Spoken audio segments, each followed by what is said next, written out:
আমাদের সাথে এই ব্যক্তি আছেন, ওনার 16 বছর পুরনো টনসিলাইটিসের সমস্যা ছিল। কিভাবে ইনি নিজের টনসিলাইটিসের সমস্যা থেকে সমাধান পেলেন তার সাথে জেনে নেবেন আমার কাছে এসে ফ্রিতে কীভাবে কোর্স করানো যায়। তো আপনার নামটা কি?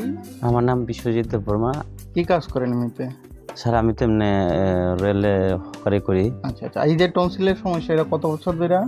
স্যার প্রায় 2007 থেকে মনে হইব, আজকে প্রায় 16-17 বছর ধরে আমার অনেক সমস্যায় আসলাম এই টনসিলের লাগিয়া। অনেক জায়গায় দেখাইছি, ডাক্তার দেখাইছি, দেখানোর পরে আমার দেওয়া হয়েছে তোমার এই যে অ্যান্টিবায়োটিক দেয়, বেটার দেয়। এটা দেওয়ার পরে খাবার সপ্তাহখানেকের ভিতরে আবার বাইরে যাব।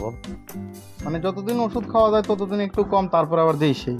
হ্যাঁ, এরকমই তো এত বছর ধরে চলতেছে। আর লাস্টে কয়েছে স্যার এটা অপারেশন করবার লিখিয়া।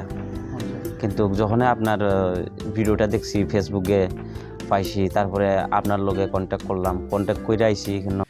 যারা America, Canada, Germany, Italy, London এইসব জায়গায় থাকেন, তাদের একটা ইনকোয়ারি থাকে যে প্যাকেজ নিলে কি সব কিছু পাওয়া যাবে ওই জায়গায়। তো কথাটা হচ্ছে, আমার প্যাকেজগুলো আমি এইভাবেই বানিয়ে দিই যাতে আপনারা ঘরে বসেই সব কিছু করতে পারেন, তার জন্য কোনো চিন্তা করতে হবে না।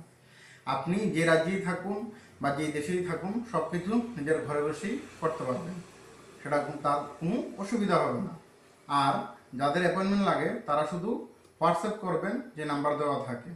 অ্যাপয়েন্টমেন্ট নিলে আমার সাথে শুধু সাধারণ কথা এবং প্যাকেজের দাম জানতে পারবেন। ধন্যবাদ। আজকে প্রায় 1 মাসের একটু বেশি হইব। প্রায় আমার এই যে ইনফেকশন লগে টিউমারও আসলো, এটা মোটামুটি আমার এমন আগের মতো ব্যথা ওঠা নাই। মোটামুটি ওখানে আমি আরামে আছি। কোনো ওষুধ দিছি না স্যার, কোনো ওষুধ দেওয়া হয়েছে না, শুধু এখানে হাটে মেথি দানা লাগাবার লেগে দিছিল আর হিট দিবেন। হিট দিবার লেগে দিছিল। তো এতটুকুই শুধু। তো শুধুমাত্র পার্টিকুলার রিফ্লেক্স পয়েন্টে রিফ্লেক্সোলজিতে মেথিদানা লাগিয়ে নিজের টনসিলাইটিসকে খুবই সাধারণভাবে ঠিক করা যায়। আর যারা অপারেশন করবার কথা ভাবছেন, আমার একটা প্রশ্ন, উত্তরটা জানিয়ে দেবেন। যদি টনসিল আমাদের গোলাতে দরকার নাই ছিল, তাহলে উপরওয়ালা এই টনসিলটা দিয়েছে কেন?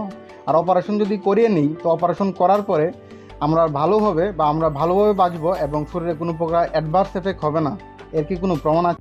যারা ডায়াবেটিসের জন্য ওষুধ খাচ্ছেন, আপনারা কি ঠিক হয়ে গেছেন? যারা থাইরয়েডের জন্য ওষুধ খাচ্ছেন, আপনারা কি ঠিক হয়ে গেছেন? যারা ব্লাড প্রেশারের জন্য ওষুধ খাচ্ছেন, আপনারা কি ঠিক হয়ে গেছেন? যারা ইউরিক অ্যাসিডের জন্য ট্যাবলেট খাচ্ছেন, আপনারা কি ঠিক হয়ে গেছেন? তো যদি চান আমার কাছে এসে ফ্রিতে কোর্স করতে চান, তো যাদের কাছ থেকে ওষুধ খাচ্ছেন তাদের কাছ থেকে একটা প্রমাণপত্র, গ্যারান্টি কার্ড নিয়ে আসবেন যে ওষুধগুলো আপনারা খাচ্ছেন এতে কোনোভাবে কোনো প্রকার শরীরে কোনো অ্যাডভার্স এফেক্ট করবে না, প্লাস আপনারা বেশি দিন বাঁচবেন আর ভালোভাবে বাঁচবেন। যদি আমার এখানে এসে এটা প্রমাণ করে দিতে পারেন, তাহলে আমার এখানে কোর্সগুলো ফ্রিতে করিয়ে দেবো।